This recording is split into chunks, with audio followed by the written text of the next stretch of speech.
make deals with the United States and that the Cold War was essentially an American project. But just bracketing that, let's say you need a It NATO was throughout Big the L Cold for War, which I don't Stalin. necessarily. Big L for dude. Stalin got so fucked. Stalin thought he was going to be able to like make deals with Truman, and he was literally flabbergasted that the Americans were just like, no, fuck you. We're going to constantly encroach on your territory and not care about what you did whatsoever. not to rehabilitate Stalin. He wasn't a good guy, but there's more going on there. But the United States shouldn't have ever been as involved in European affairs.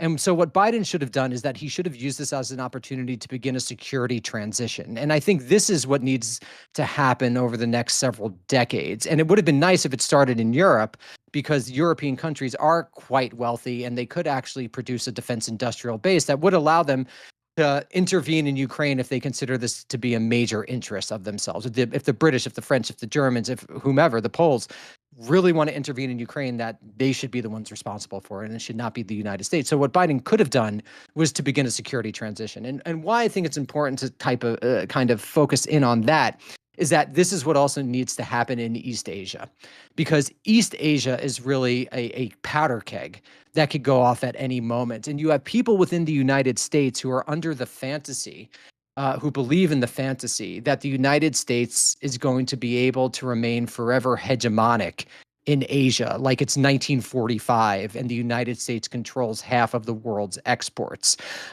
This doesn't take account of the fact that, one, China is way more powerful than it was in 1945, but two, China is also in Asia. And things like Taiwan, which is are very of more noticeably interest. close to our bases and our security interests, though. Like, why is it right there? Right, and it's really rude of China to actually be in Asia. But it's important. How dare they? It's important because it raises questions about what do you do with something like Taiwan, which is like, and again, in an ideal world as leftists, I think we would both agree populations of a country should be allowed to determine what form of government they have. But unfortunately, we don't live in an ideal world, and we need to take seriously things like power and interest and geographic location. So it would have been nice if he started to draw down in Europe, because that would have begun a process and gotten people within the United States, particularly the American state, ready to do drawdowns around the world. And so that's what I would have advised Joe Biden to do. But I don't think Antony Blinken or Jake Sullivan agree with that position, because, as you know, Americans are under the fantasy that they could dominate the world forever, which is ahistorical and frankly ridiculous. Doesn't take account of basic facts like the US and the G7 just control less and less of world GDP. So there's like a kayfabe element to American foreign policy that I think really winds up preventing it from making wise choices. Or not even necessarily a question, but the thing that I've been thinking quite a lot about has been this Vladimir Putin summit that took place with Donald Trump.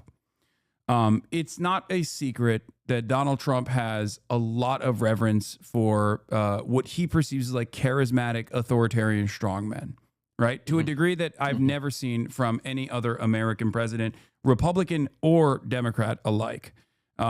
Presidents have had decent, much better relationships with foreign leaders, even adversaries in the past, but I've never seen someone have like an actual boner with respect to like the way he speaks on Vladimir Putin, especially someone who has much stronger terms. Yeah. So the question here would be, do you believe that Russia has genuine ambitions of territorial expansion in Ukraine or even further beyond Ukraine? And or is it simply a matter of defensive posture for maintaining its security interests in its own neighboring region? Because I do go back and forth on this a little bit. Go ahead. I think you go back and forth because the right answer is both. I think Putin absolutely has a vision of greater Russia, going back to this notion of Kiev Rus, this medieval empire of which what is today the Russian Federation and independent Ukraine were a part, going back to the medieval period. And he does believe that these peoples are essentially the same people. They have the same culture, and they need to be united. He clearly believes that. I also, with regards to the 2022 invasion, I don't think COVID helped Putin's psychology. I think, from what I remember, he isolated himself seriously, Yeah. and this probably helped encourage the invasion. So there's a psychological element there as well, which is difficult to analyze, but is certainly true. But I also think that NATO expanding far into Eastern Europe, and with various administrations, particularly George W. Bush, basically saying that Ukraine is going to join NATO, was And Georgia. another cause. Yeah, On and his Georgia, fucking which, way out, he was like, "It wasn't enough that I yeah, fucked the entire planet. Like, let's also throw another blow in the direction of Russia too on the way out." Fantastic work. it was crazy, and people in his administration being like, "Don't do that. Like, why would you do that?" Like Boris Yeltsin in the '90s told Clinton, "Don't do these things." But yeah. Anyway, and also that led to his invasion of Georgia, Putin's invasion of Georgia in 2008, almost immediately after. So I do think that NATO expansion was a cause of Putin's 2022 and 2014, for the 2014 invasion of Crimea and the 2022 invasion of Ukraine. Because you got to remember, Russians have long historical memories. If you Over the last 230 years, they've been invaded multiple times. First during the Napoleonic Wars, then during World War I. And this is something Americans don't know about. During the Russian Civil War, the United States, United Kingdom, and France dispatched troops to North Russia and further out parts of Siberia to defeat the Bolsheviks. After World War I, the U.S. sent troops to Russia to defeat the Bolsheviks. They also remember that. And then, of course, World War II with Operation Barbarossa. So there's a long-standing and understandable reason why Russia wants to have a security buffer zone. It's not totally insane for a Russian leader to want that. And I think that's was a major cause of the invasion of Ukraine. Yeah. So there's a long-standing tradition for sure, and long-standing animosity there. But having said that, what do you say to some of these counter narratives that people present, such as Russia actually had to invade because they wanted to defend the autonomy of LPR and DPR? 14,000 people were slaughtered in the process with this like back and forth artillery shelling. Do you feel like do you feel like that's just marketing for Vladimir Putin and also people who push Z pretty aggressively online?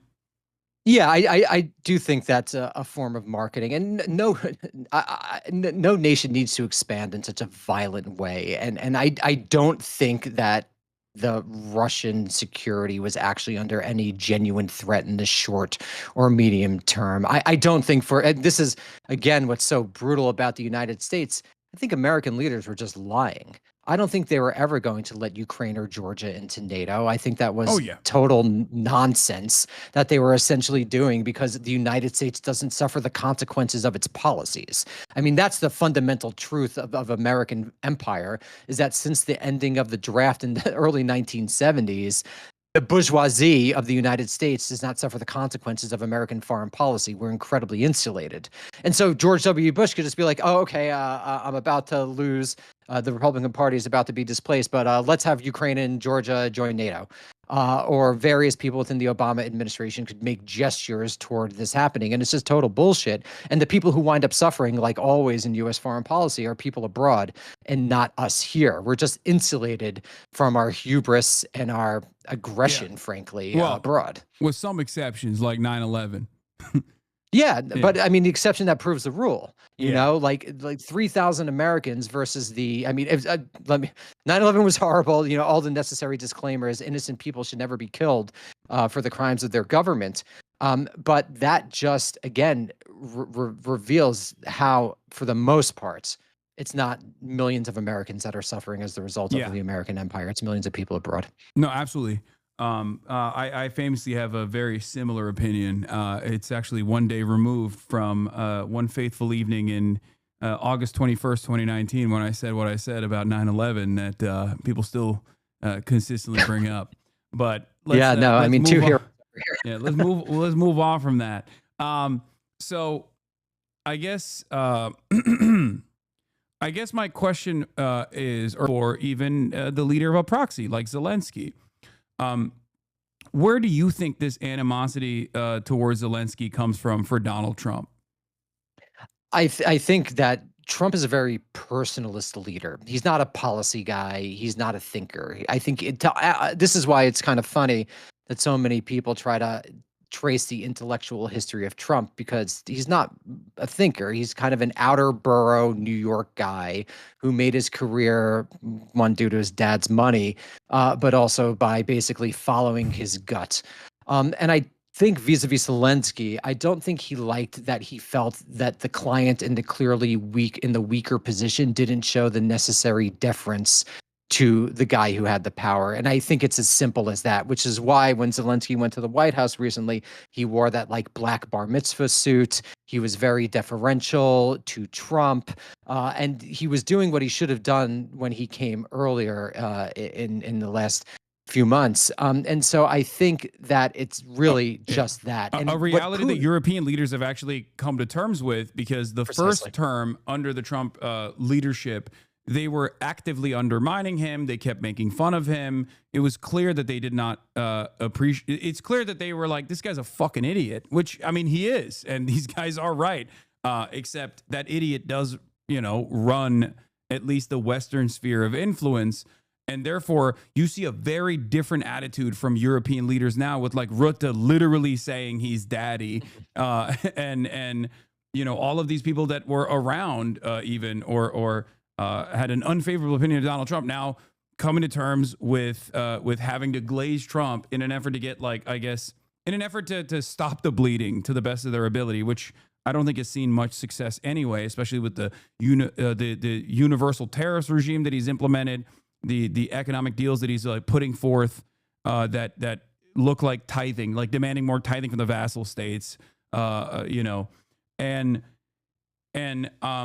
I think that, yes, you're right. The relationship is just all about like how Trump feels about you and how you make Trump feel and stroke his ego. But beyond that, do you feel like Donald Trump has seen the writing on the wall about Ukraine's lack of manpower, for example? Because like, if we're going to analyze the situation right now, my feeling after that Alaska summit was that this was truly the moment that spelled the end of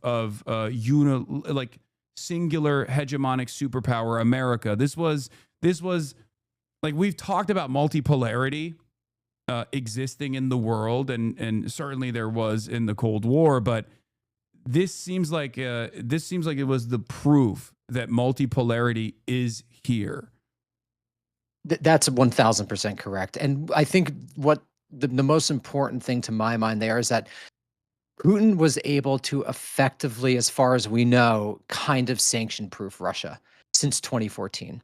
And he was basically able to establish an alternative, not world order, it's not at that level yet, but an alternative space for Russia to interact in a way that it wasn't subject to the will of the United States totally. And I think you're exactly right. This is a transitional decade, and this is going to be looked back on by historians as a moment that indicated the United States is not, in sort of fancy terminology, the quote unquote unipolar power, or the hyperpower is another term that was, it's not the only game in town, that there are actual spaces that the United States doesn't dominate. Because basically what the Alaska summit demonstrated is that Putin doesn't really need to give the United States as much as he would have needed to 10 years ago, 20 years ago, that he's able to act with a freedom that was basically unthinkable relatively recently. And so I think that's true. And just to comment on the tariffs, I just think that, again, this is just another example of Trumpian nonsense, because you can't tariff goods and not do things like regulate monopolies or tariff financial transactions. In a world where the United States' economy is essentially organized around high finance and giant conglomerates, to tariff goods, it's pretending like you're living in 1890. Yeah. So I just like, it's just all part of this. This is why, to some degree, and I hope I'm not proven wrong as I'm dragged away by stormtroopers one day, but I don't think that Trump is going to be able to put together the type of lasting coalition that an FDR or a Reagan was able to put together, because I mean, obviously, I'm a fan of FDR, not a fan of Reagan, but those guys were able to do things like pump money into the economy to help the average American.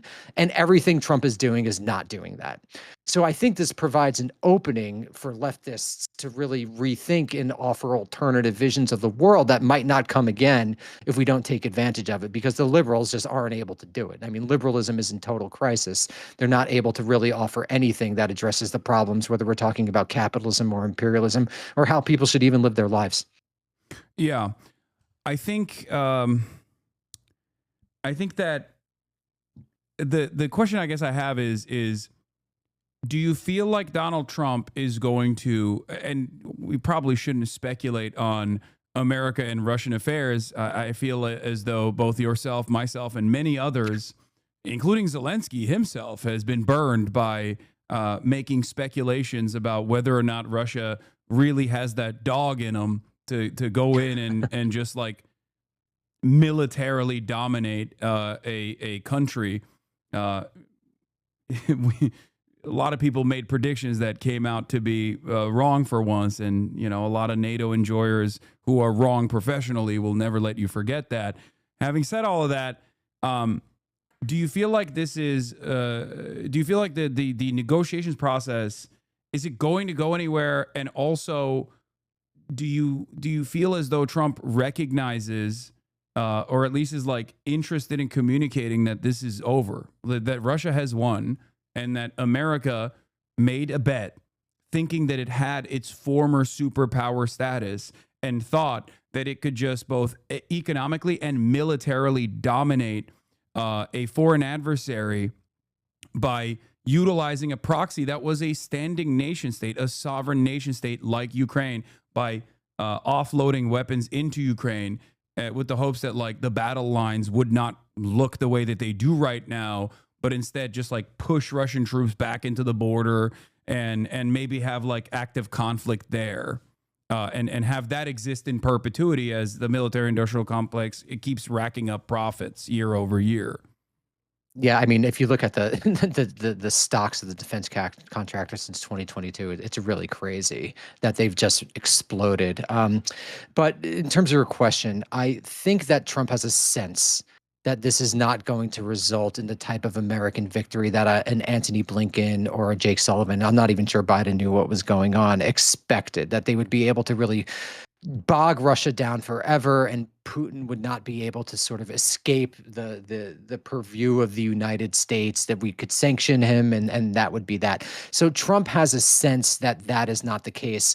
But the issue is, I think what's the problem is that I'm not sure that Trump could offer Putin enough to get Putin to stop, essentially. On the other hand, I think this has been a grinding war for Russia as well. I mean, could you imagine the Soviet Union in 1970 not being able to just conquer Ukraine if should Ukraine have rebelled like Hungary, East Germany, and Czechoslovakia did? No. So there's a relative decline in Russian power as well over the last 40 or 50 years. So that's why I think the thing to look out for is you don't want to get a Kashmir-like situation where it's just constant warfare. It bubbles up sometimes, it stops for a couple of years, then it bubbles up again. And that was what I was warning against from the very beginning in early 2022, that this could very easily turn into a horrible situation for actual people living on the ground there. Basically, a state of permanent war. In a real way, not like the United States is always at war, even though we haven't declared war since 1942. Officially, we're always at war, but that you would have this bubbling up of conflict. And I don't think Trump is that interested in preventing that from happening, which to me seems like a likely outcome at this point, that it's kind of used by both the United States and Russia for domestic political purposes, Yeah. to shore up their own legitimacy, and Ukraine gets screwed in Yeah, the 'cause short, medium, and long terms. One thing that I've noticed in the way that Trump is communicating about this is that there's a little bit of a hand washing happening, where he just keeps saying like, well, Vladimir Putin could take over the entirety of Ukraine if he wanted to, and that's what he wants. That's the apple of his eye. but this was Biden's war. This was Zelensky's war. They started it. I didn't start it. Vladimir Putin told me directly at the Alaska summit and over and over again that like I would have never invaded Ukraine if you were still the president, stuff like that. I mean, that's such a ridiculous get that's such a ridiculous concession that you're extracting there for pure domestic favorability purposes in exchange for like basically recognizing that Russia has to use a Trumpian term, Russia is holding all the cards, right? No, they absolutely are, Yeah, and I but think they that are, Trump gets exactly. that. Yeah, And considering that we don't know the exact outlines of whatever this like proposal, this negotiation that's supposed to take place, the trilat as Trump likes to call it, we don't consider like what we do know about some of the basic outlines and the fact that Ukraine and European leaders were seemingly very happy. And I don't know if they were faking it or if they were genuinely happy about the outcome so far. It feels as though there will still continue some kind of like insurgency initiative and weapons transfers that continue $100 billion specifically. I'm just not so certain as to why Russia would be on board with that. So it's not really going to look like a ceasefire at all, it seems.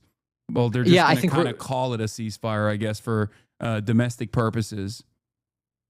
Dude, I think you're totally right. I think we're heading towards that Kashmir-like situation where Ukraine is essentially a pawn for both the quote-unquote West, but the United States and the Western European powers especially, and Russia for domestic political reasons. And of course, the tragedy is that all the Americans who are just saying that fund Ukraine, don't negotiate in 2022 and 2023 are still going to all maintain their positions within the foreign policy establishment and within the media. I mean, to me, Ukraine just underlines a total lack of accountability for the commenters and makers of U.S. foreign policy. That's really disgusting. I mean, you see it going back to the Iraq War with people who advocated Iraq to still be in powerful positions. And the same thing is happening with Ukraine. We just live in a society without any fucking accountability whatsoever.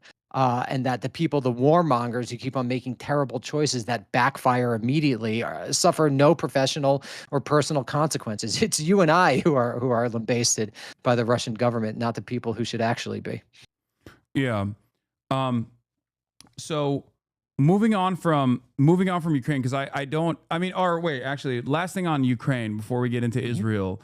Was my answer to the situation is that like the major power player here is still very much China outside of the United States of America and the entire Western enterprise.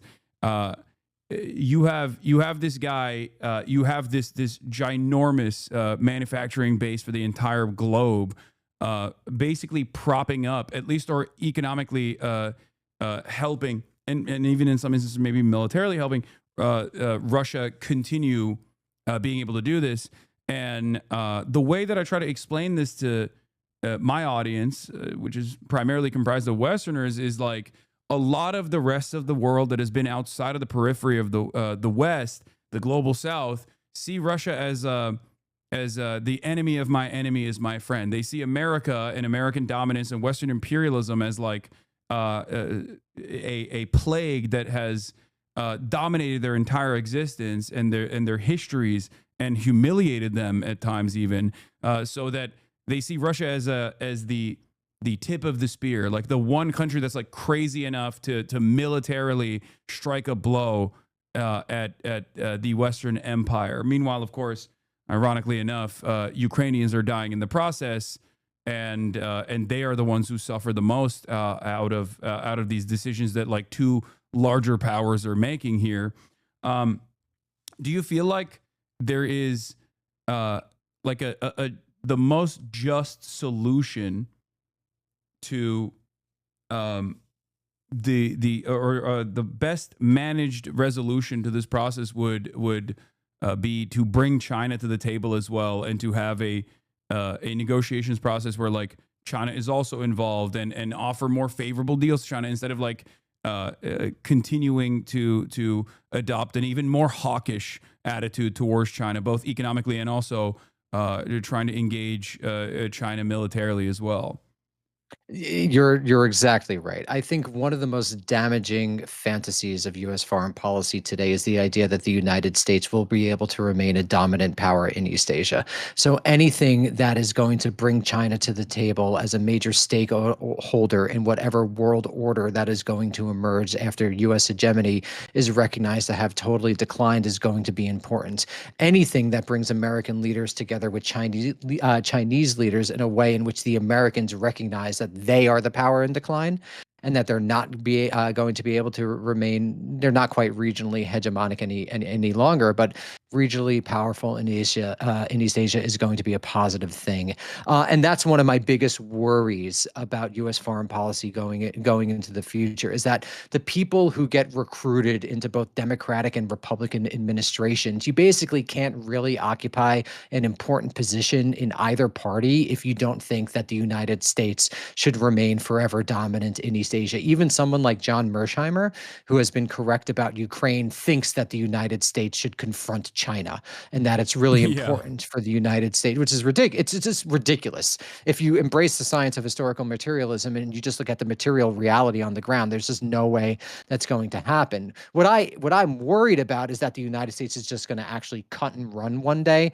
that China will do something super dramatic, whether it's an invasion of Taiwan or not, something else dramatic. US leaders will have done nothing to plan for this.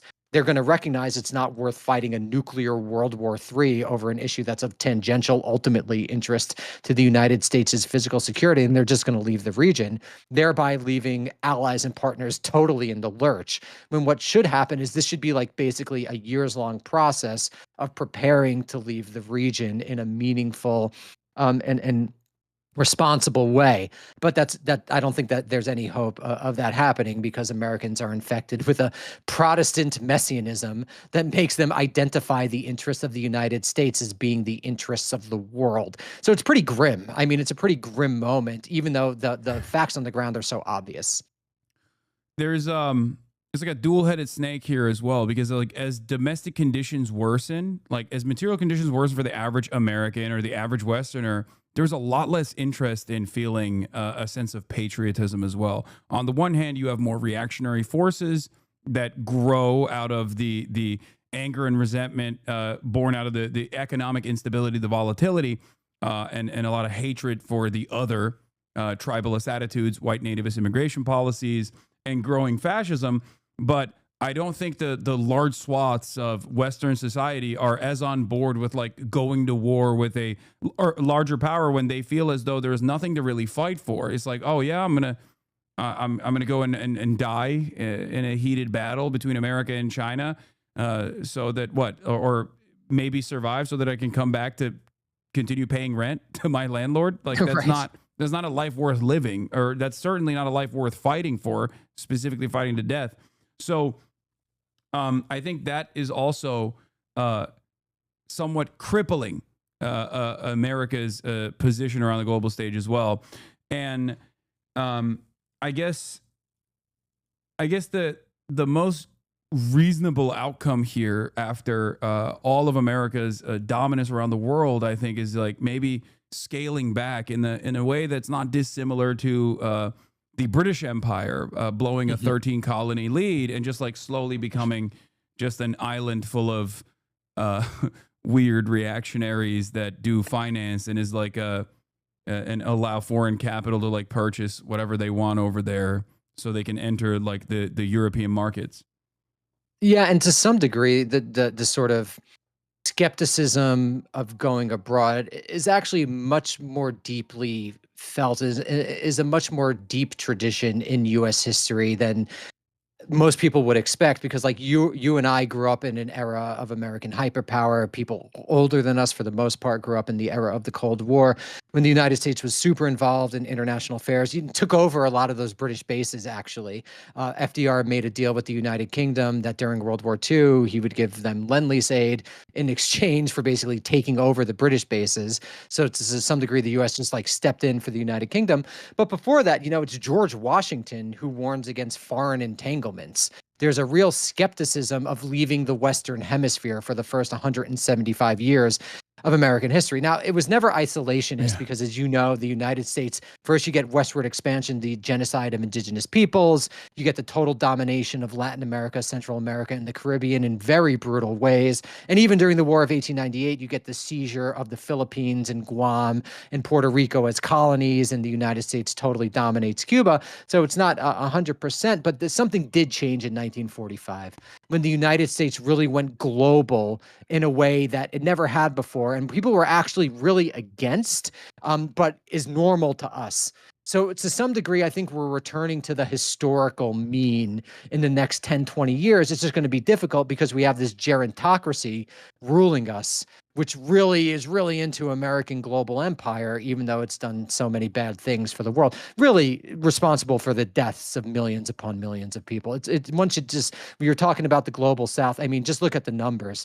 Millions of people died as a direct result of American actions in the last 75 years. So it's not a surprise that they would, two cheers for Russia when it's combating what is perceived as an American war. Yeah. Okay. So let's talk about another. Now into the fun topic. Yeah. Israel. Now let's talk about another incident that's being billed as a war, but it's actually something beyond a genocide. Israel's genocide of the Palestinian population. Israel has intensified its push to Gaza City, specifically trying to turn Gaza City into rubble, as it has done in Rafah and many other parts. The UN, as of last night, declared famine in North Gaza. Hold on, sorry, doors open. I apologize. I have the delivery coming in. I wanted to play a quick video from. I wanted to play a quick video for both of us to look at. UN accuses Israel of using hunger as a weapon as famine is declared in Gaza City. Across Gaza, there is hunger, and now that suffering has a new name, famine. A United Nations-backed report says it has taken hold in parts of the Gaza Strip. 500,000 people are facing catastrophic shortages of food, with the crisis deepening by the day. And the United Nations blames Israel, saying it has blocked aid and used hunger as a weapon. It is a famine that we could have prevented if we had been allowed. Yet food stacks up at borders because of systematic obstruction by Israel. It is a famine within a few hundred meters of food in a fertile land. Near Gaza City, food is handed out at soup kitchens. These are meagre amounts that are supposed to sustain a family. The mortality rate is horrendous. Every day, of 10,000 people, 2 will die because of hunger. When aid does come, there's a scramble of people running towards pallets dropped from planes or fighting to get on the back of lorries to grab a bag of flour. This man is 75 years old. He is painfully thin. Before the war, I weighed around 70 kilos. Now, because of malnutrition, my weight has dropped to just 40. I suffered both a stroke and a heart attack. They had to put in a stent to help me recover. I thank God my organs are still functioning. The Israeli Prime Minister, Benjamin Netanyahu, dismissed the report as an outright lie and said the problems in Gaza are caused by Hamas. For many Israelis, there is limited sympathy for Gaza. Look at that. Make Gaza Jewish again. It's just our country's directly responsible for this. It's just horrible to even comprehend. Yeah. Yeah. So this has had, as someone who has been an advocate for Palestinian emancipation for my entire professional media career for the past decade plus, I have never seen such a dramatic attitude shift against Israel. Even in places like the United States of America, where like our numbers are far worse in terms of favorability and unfavorability towards Israel in particular than like other countries, even other Western nations. But even here, obviously, the overwhelming majority recognize what Israel is doing as wrong. And even a majority of the population now also see the truth that Israel is doing a genocide. Why do you think America has attached itself to the hip with this very clearly suicidal, fascist, genocidal state? There's several different reasons. So I think partially it goes back to gerontocracy, that a lot of the party leaders and a lot of the people who are in positions to make decisions were politicized and basically professionalized in an era where to go against Israel was to risk your political career flat out. From the 1970s onward, the power of the Israel lobby when you're talking about the Democratic Party, the power of the Christian Zionist lobby when you're talking about the Republican Party made it very difficult for any politician to make a career in this country if they were to go against Israel. And oftentimes, as sad as it is, a lot of U.S. foreign policy is directly linked to domestic politics. So I think that's really going on. That's really crucial here. I think there's also larger geostrategic reasons. First, there's racialized reasons. The notion that Israel is sort of a white redoubt in an era, in a region of brown barbarism is actually really important and is deeply held in American foreign policy, which has been racist for a long time and continues to be racist going forward. So that's an ideological reason. There's also the geostrategic reason, which I think Israel is viewed as a bastion of the American empire, again, in the Middle East.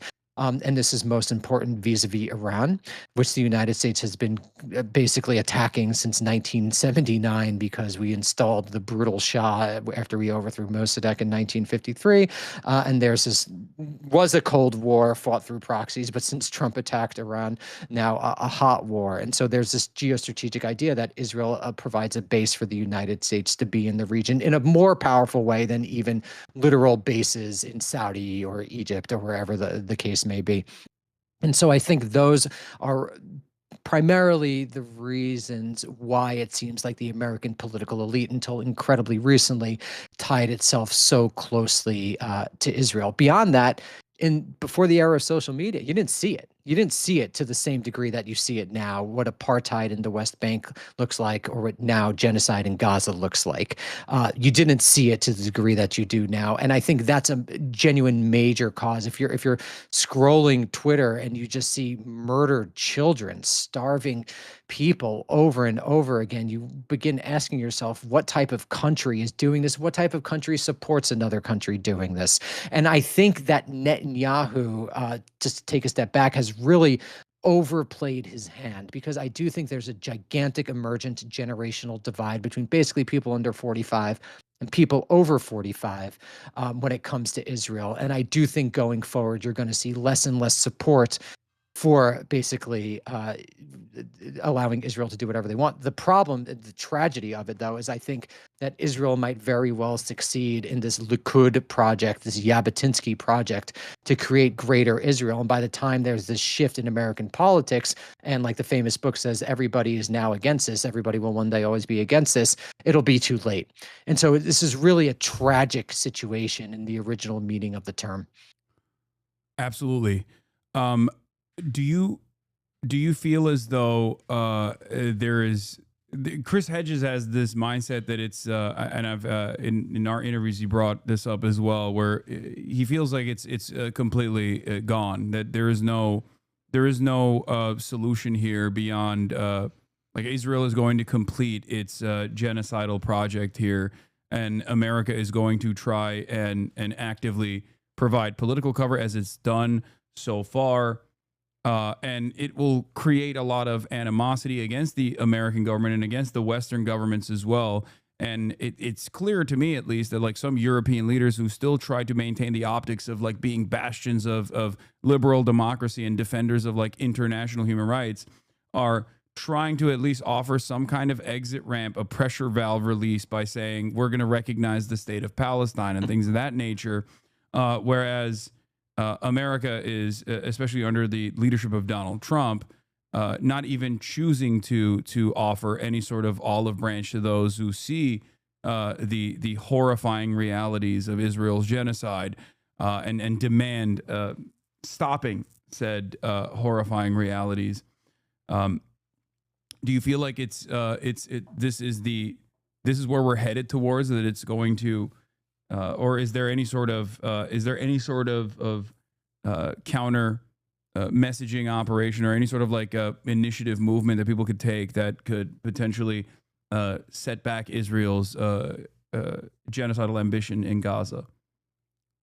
I mean, I think, first of all, optimism of the will, but I think with this one, pessimism of the intellect, because I think it's very difficult to see how there would be a transformation in U.S. foreign policy toward Israel. But I mean, obviously, this is a terrible situation, but if one thing positive could come out of it, I think people could really appreciate the undemocratic nature of U.S. foreign policy and the degree to which ordinary Americans have almost no say over what their country does abroad. And I just want to stick on that for a second, because this was a conscious choice made in the late 1940s when the United States was creating its modern state to create institutions like the National Security Council, like the Central Intelligence Agency, and eventually the Department of Defense, which were constantly separated not only from public opinion, but from congressional opinion. So you can have a moment, even within the Democratic Party, when most Democrats are against whatever the United States, not whatever, the United States allowing Israel to do whatever it wants. Most people could be against that, and it doesn't matter, because we don't, in a lot of issue areas, we do not live in a democracy. Yeah. And I think people really need to understand that, because understanding that is the first step toward actually changing it, to creating the type of world where we could say, no, we're not going to support genocide. We're not going to support apartheid, Yeah. and actually having policymakers listen, because we don't live in a democracy, not in a real democracy. And hopefully this will help people realize that. That's the only positive benefit, because right now I don't see how things could change otherwise. Yeah. I don't think protests are enough. I don't think letter writing campaigns are enough. And it just is really a terrible and tragic situation. That doesn't even do justice to it. It's beyond that. It is beyond that. Americans have been kept in the dark about American foreign policy by design. At least that's my assessment of the situation.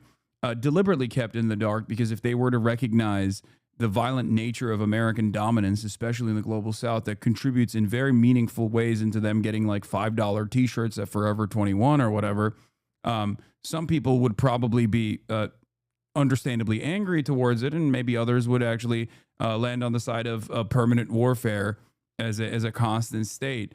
But because of that, there is somewhat of an opportunity here, because many Americans, while benefiting from being a part of the labor aristocracy or being in the imperial core, still very much have this weird opinion where they're anti-war. They fancy themselves to be anti-war. Donald Trump took advantage of that when he was running against the more cold and calculated and perhaps more serious tone that Kamala Harris took when she said she wants a more lethal military. She's going to have the most lethal military and whatnot.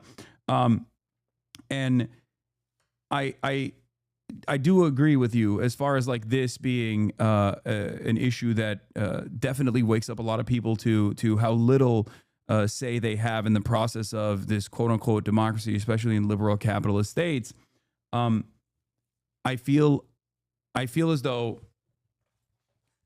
specifically with Israel, like for people that think this is just foreign policy, what is that supposed to do with me? Oh, it's just like Muslims and Jews. They've been fighting, ahistorical shit that they say, like they've been fighting for decades or centuries, thousands of years. It's wrong.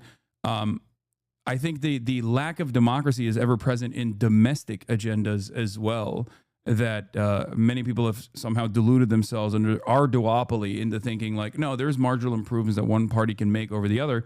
But when it comes down to universal things like Medicare for all, clearly something that like the overwhelming majority of Americans want and demand, they're not getting it.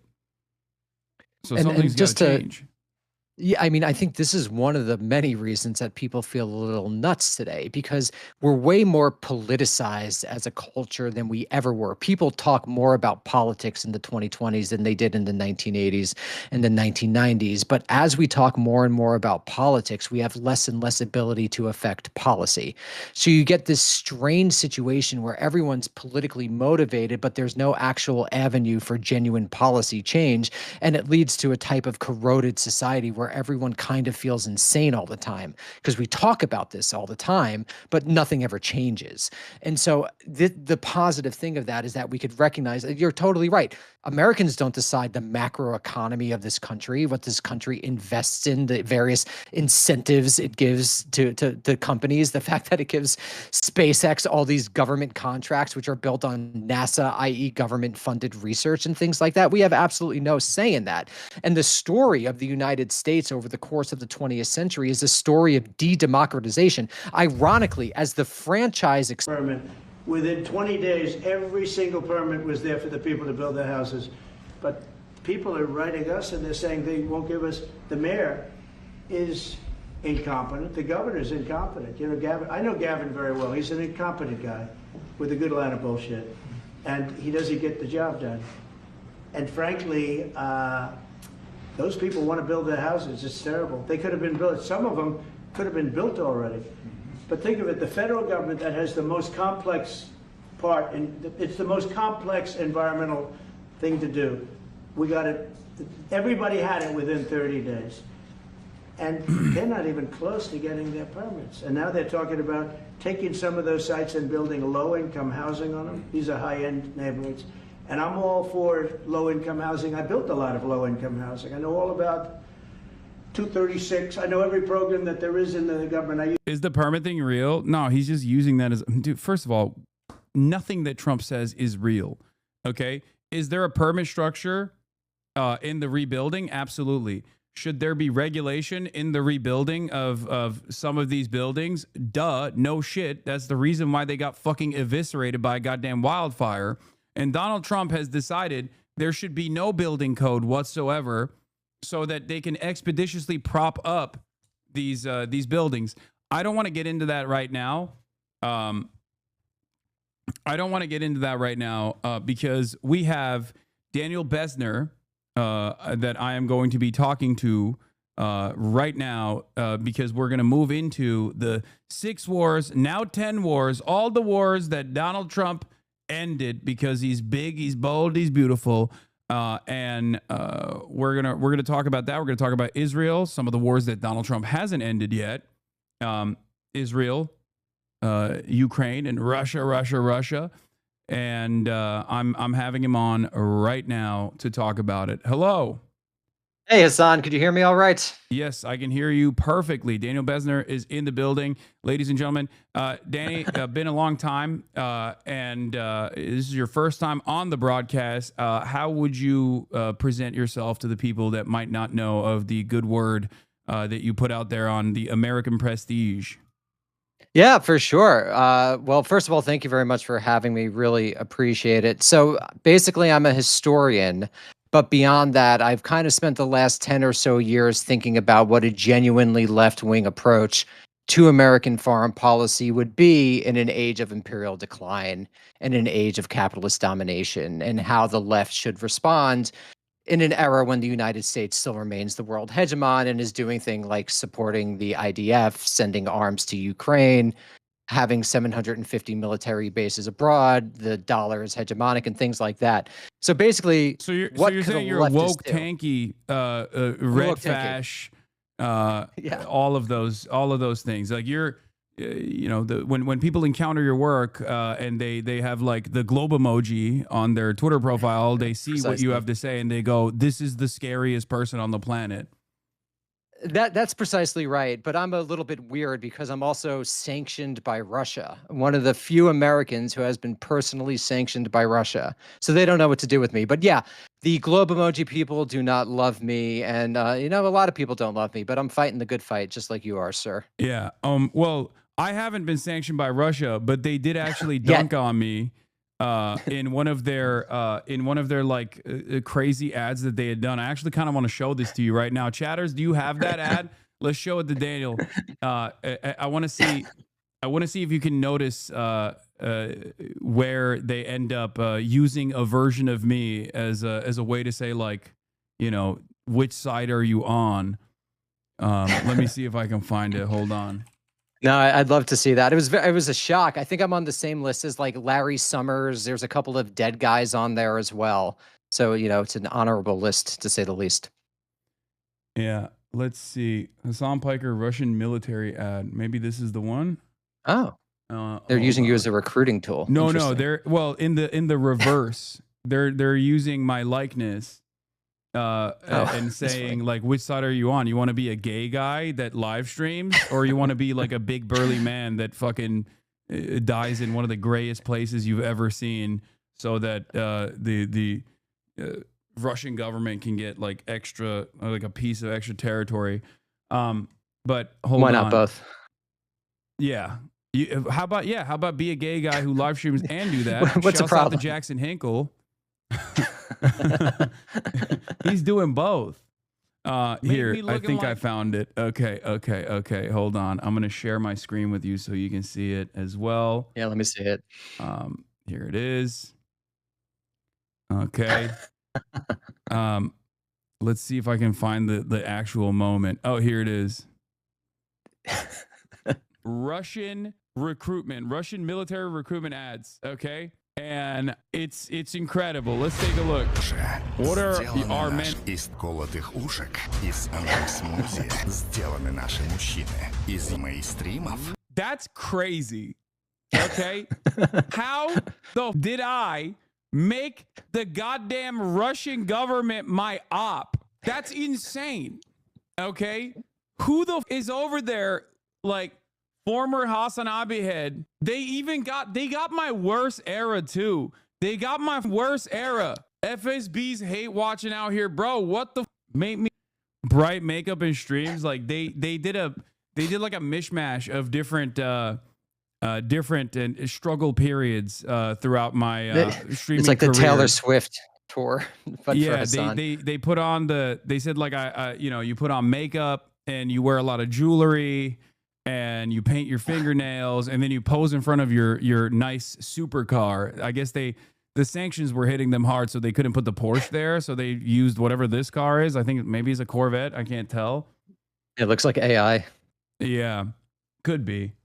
But this is so we both got we've both been unjustly maligned by the Russian state while simultaneously being called operatives of the Russian government, because that's like the main thing. Like I've always been anti-NATO for obvious reasons. I'm Turkish. I know what NATO has done in terms of its own version of Operation Gladio in Turkey, and how much of a formative role it played in Turkish politics and still does to this day. And that is where like a lot of my enmity brews against NATO. And of course, when I talk about NATO incursion immediately, or even just like the truth about what has taken place thus far with the ultimately unjustifiable and illegal invasion of Ukraine that Russia committed to, everyone always would be like, "Oh, you're just defending Russia." Yeah, I get that a lot as well. And then I just come back with, I've been sanctioned. What has happened to you? I've put my body on the line in a way that they haven't, but they don't really cotton to that often. So you're anti-NATO as well. So let's start there. Why are you anti-NATO, Daniel? Yeah, I mean, I think it's an important question, because when people point to American hegemony or the American empire, one of the things that they'll point to as a representative of why this is a good thing is NATO.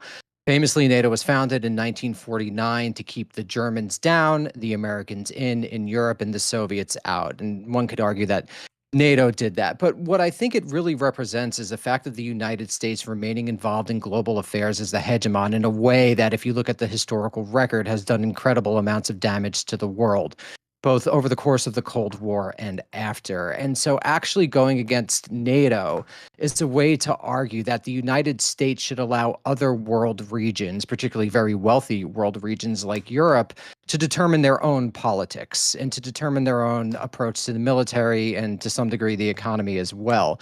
So even if NATO is the quote unquote good part of empire, and personally I don't think there's ever such a thing as a good part of empire, going against it is a way to really articulate that you don't think the United States should be involved in other world regions to the degree that it has been, to say nothing of, NATO expansion helping engender Russia's Ukrainian invasion of Ukraine, the Ukrainian sounds like a WWE thing, and other negative consequences that it has had. But yeah, I think it's an important thing to be against, and an important thing to be against the United States dominating these forms of global alliances, because that's a form of American imperialism as well. Yeah. So what do you have to say to people that would retaliate to what you're saying right now with the question, well, what about Baltic states? Like they all actually wanted to be a part of NATO. All these states wanted to be a part of NATO. Yeah, and this is the whole empire by invitation argument. And for that, I just return to actual history and the amount of damage that the United States has done abroad. For example, during the Cold War, the U.S. tried to overthrow regimes abroad about 66 times. And even if that didn't succeed, like it succeeded in Iran and Guatemala and Chile and elsewhere, even if you were just targeted by the United States, you were more likely to experience mass deaths, displacement, and things like that, to say nothing of what the United States has done since the end of the Cold War and the global war on terror. Millions of people directly dead as a result of the war on terror, millions of people indirectly dead as a result of the war on terror, deracination, displacement, and all of those things. And I think if you just look at actual history, you can't actually have the quote unquote good parts of the empire without the bad part of the empire. So what does that mean? In the short term, that means that there's going to be some negative things. For example, like Russia invading Ukraine or the Baltic states being threatened by Russia, right? This is a reality that people on the left can't ignore or deny and say, oh, Putin will never do it. Putin will never invade Poland. That's ridiculous. But Putin could very likely threaten the Baltic states. But again, what we on the left we need to look at structure, the actual structure and condition. And what that reveals, again, is that there's no such thing as just the good part of the empire without the bad part of the empire. They go together. So if you don't like Iraq, if you don't like Afghanistan, you don't like Libya, you don't like the United States having 750 military bases, to get that down, to not do in Iraq again, you're going to have to also face consequences in other world regions. It's just looking at the reality of the situation. And you're not going to get the world that you and I want to live in, the sort of humanistic world where everyone's equal, blah, blah, blah, with the American empire still existing. And so I think what I tell people is to take a step back and look at it from a macro perspective and a historical perspective. I'm a historian. Yeah. So outside of NATO and outside of Russia and Ukraine, which we will get back to, there's obviously two incidents that have taken place in the same administrative cycle under the Biden administration that I think has played a formative role in redeveloping the Western world's perspective on America's role in global affairs. On the one hand, as I like to say, America joined or was already a part of active initiatives to bring Ukraine into the sphere of Western influence. But America joined in the aftermath of the invasion of Ukraine, the side of the battle with Ukraine for, the good side, if you want to, use good, bad dynamics there, is reductive for bad reasons. For the worst reasons, as a matter of fact. And I think that played a formative role in the continuation of the conflict. And we are now seemingly arriving at this conclusion that it's all lost and America's taking a big fat L here. And it seems like Donald Trump is trying to manage the empire in decline in the ways that he's doing. Some bad and some we'll see if it's good or not.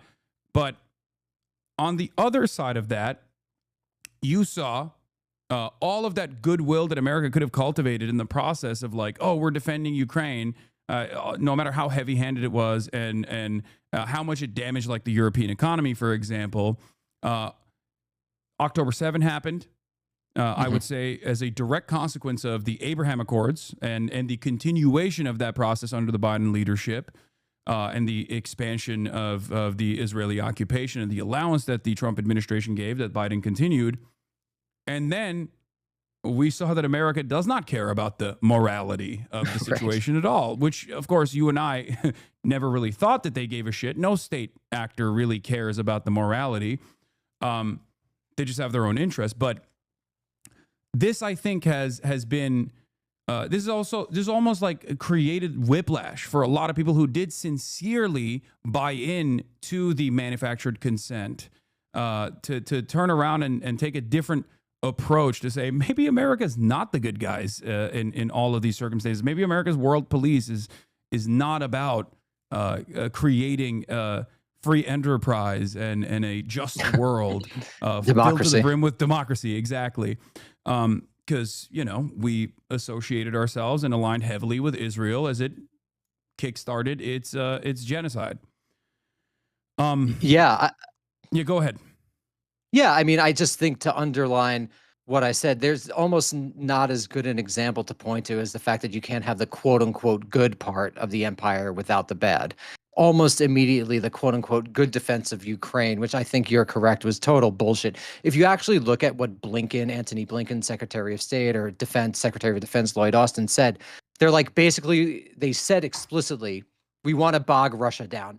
The reason that we're involved in Ukraine, it's not for democracy. It's not for anything of this democracy versus authoritarianism stuff.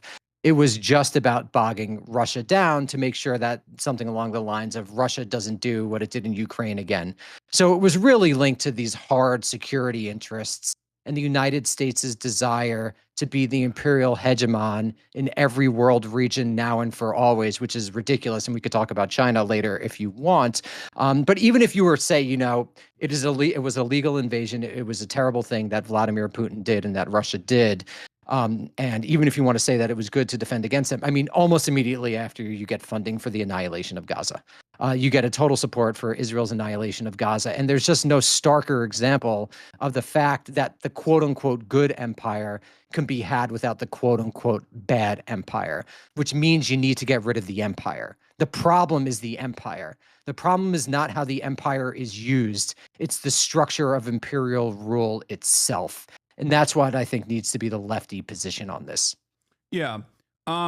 So let's see if there's any disagreements that we can find in this conversation.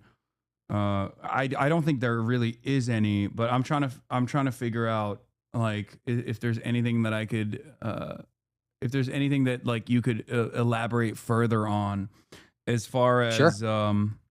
I guess it's not necessarily a disagreement, but is it more so a question what do you think Joe Biden could have done, especially as it pertains to Russia's invasion of Ukraine? In general, or just in general, yeah. Yeah, I mean, I think the thing is, I think it is reasonable to argue that what happens in terms of Europe, in terms of European war, is of direct interest to Europeans, and I think that one couldn't deny that, and so. What the United States should have done, and should have done, frankly, 30 years ago, after the end of the Cold War, and really probably didn't really need NATO in the first place. The more we learn about the Soviet Union, the more we discover that, for example, even Stalin wanted to make